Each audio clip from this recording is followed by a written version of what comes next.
guys, ETN Sun here from Sunbros, and today we are going to wrap up the beginner's guide to the items in the game with the last set of items, which is the defense items, the tank items.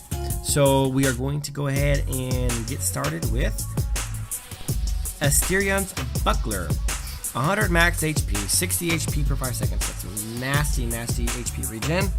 And the unique passive Warcry increases damage dealt and damage reduction of nearby friendly units by 5% and 10% respectively. So makes everyone do more damage and be more tanky.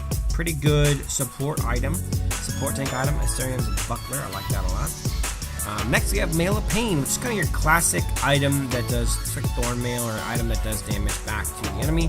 300 armor, 1200 max HP. And the passive is 15% of the physical damage taken is deflected to the enemy as magic damage. Calculation is based on damage before damage reduction. Oh, that's interesting. So before you reduce the damage is what it's based on. So it's going to be way more damage than what you're going to take as a tank. I will reiterate to you guys, this is based on physical damage, so it will not work on magic damage dealers. So obviously if you're playing a game where you're playing against no mages, definitely take this item. Or if you're playing in a game where you got 2 assassins, 2 ADCs, or 2 ADCs, 2 marksmen, and 1 assassin like that, definitely take that bad boy. Next, we're going to go with Hercules' Madness. 50 attack damage, so it's got a little bit of damage to it, but 180 armor and 150 magic defense. Gives a nice little baseline of both. And the passive, Berserk, increases attack damage by 40 and gains a shield for 8 seconds when HP drops below 40%.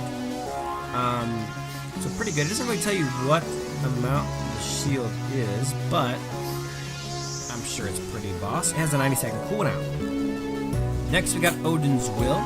60 attack damage, 1000 max HP.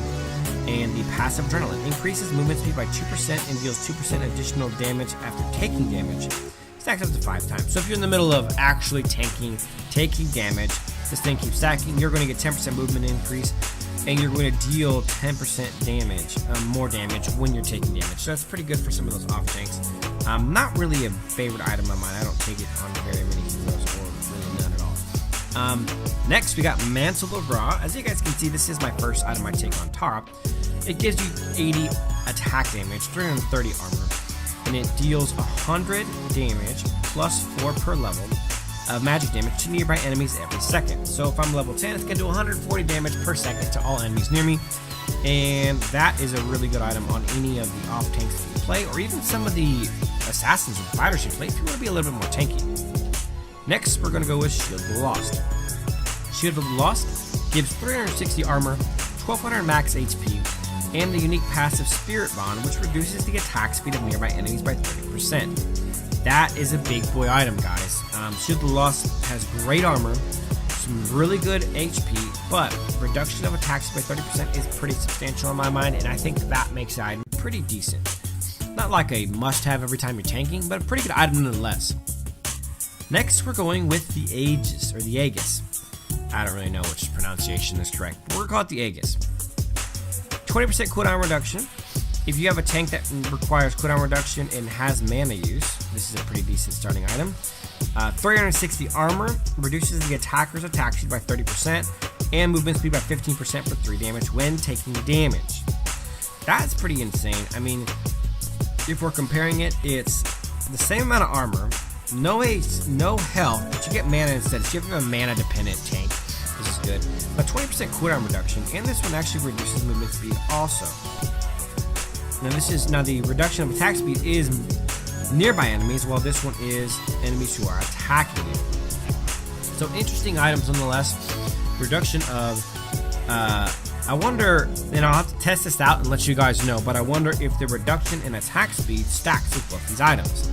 I will definitely do some testing on items here very shortly. I'll test out all the items and see how each of these passives work. And I'll let you guys know in videos in the future. Next, we have Gaia's Standard, which is your big boy, one of your big boy magic defense items. 180 magic defense, 1100 max HP, 5% movement speed, and when taking damage, you restore 8% of your HP over 2 seconds. It has a 10% cooldown, or 10-second cooldown rather. So you can kind of keep doing that over and over again. Next, we have the Medallion of Troy. which is a 10% cooldown speed and a whopping 360 magic defense and 1000 HP. So if you're looking at these in comparison, this one's 180, 1100. This one's 360,000. So it's actually much tankier item. But it doesn't have the health regen. So I actually take Gaia standard on Tara because I think it works well with her passive. She's always regenerating health. It's stupid. The passive blessed gains a shield that absorbs 300 plus heroes level times 60. So again, if you're level 10, it's going to give you 900 shield magic damage every 15 seconds. So every 15 seconds, you're going to get a shield. Medallion of Troy is a really great item.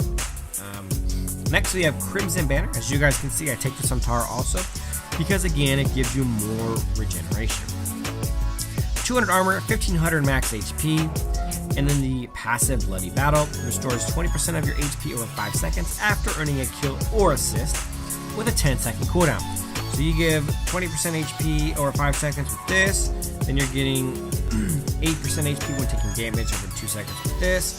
Then obviously put that with Tara's passive and ult, and it's just like she's always gaining health. It's really crazy. Next, we're going with Hyoga's Edge, or Yoga's Edge, however you want to pronounce that. 100 armor, 100 magic defense, 1200 max HP. So that's just a baseline great tank item. But the passive Biting Cold, normal attacks increase wearer's attack speed by 10% and reduces target's movement speed by 25%. So you get an increase of 10% attack speed, and it reduces the target's movement speed by 25% for 2 seconds. So if you want to slow enemies, this is a good way of getting that done.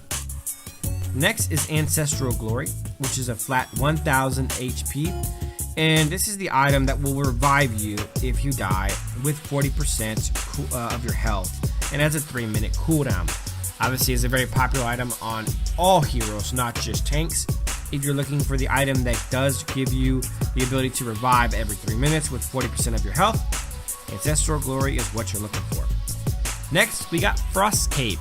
Frost Cape has 10% cooldown reduction, 300 armor, 800 max HP, plus the Frost Power, which is the after using an ability, the next normal attack reduces movement speed by 30% and deals 150 physical damage, 20 additional damage for each level gained. So at level 10, it's going to do 350 extra damage, reduce the movement speed by 30%, and it's going to an area, so not just a single target, to an area, and that has only a 3-second cooldown. So that's a lot of extra damage to your basic attacks, and the reduction in movement speed makes it really great for tanks who chase down and kill enemies. So Frost Cape's a pretty boss item actually. And then last but not least, the big boy expensive item, 1800 max HP, 100 HP regen per 5 seconds. That's insane health regen. And then I'm golden, increasing healing taken by 20%, and then the passive longevity, increasing maximum HP by 12%, which is pretty crazy. So if you have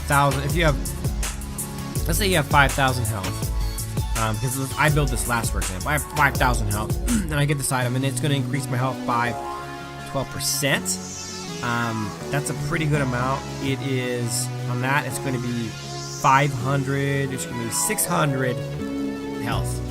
600 extra health. That's what I'm going to get from that. So, not bad. So, it's going to give me a total of 2,400 health in that scenario that we're talking about, making it a pretty ridiculous item if health is what you're looking for. Now with Tara, health is what I'm looking for because I have all those health regen items and they're based on my total health percentage. Next, we're going to go to the tanky boots, which is Sonic Boots, 110 armor, obviously movement speed increase, and reduces normal attack damage taken by 15%. That is a must-have if you're facing a team with a lot of attack damage. And we have the Gilded Greaves, 110 magic defense, and reduces magic damage taken by 10%. And that is pretty much it. And then there's one more item, the jungle item, Leviathan. Gives you 800 max HP. It gains the Frostbite ability, which is the ability to do your punish ability against heroes. It deals 60 magic damage, plus 5 per level, so at level 10 it's going to be 110 magic damage to nearby enemies per second. So if you have that in combination with, the Mantle of Ra, you're going to be dealing pretty good amount. So you'll be doing 300 damage per second to enemies nearby, and pretty great. And then the next one obviously is 30% extra damage and extra experience points. But lastly, Wild, increasing maximum HP by 70 for every monster killed. Stacks up to 15 times. So when you max that out, 70 times 10 is 700. That's 5, so it's 1,050. So this item will give you a total of 1,950 health. Not too shabby, guys. But that is the end of the defense item or the tank item breakdown that we're going to go through. Thanks for watching, guys. I will definitely do some testing of these items and kind of letting you guys know in video what they actually do in game and how they actually function, what the functionality is of those items in the game. But thanks for watching, guys. If you guys enjoyed the video, please give it a thumbs up, subscribe to the channel, share the video on the channel with your friends. You guys do a phenomenal service to this channel, helping us grow. Always appreciate it. Thanks for watching, guys, and as always, till next time.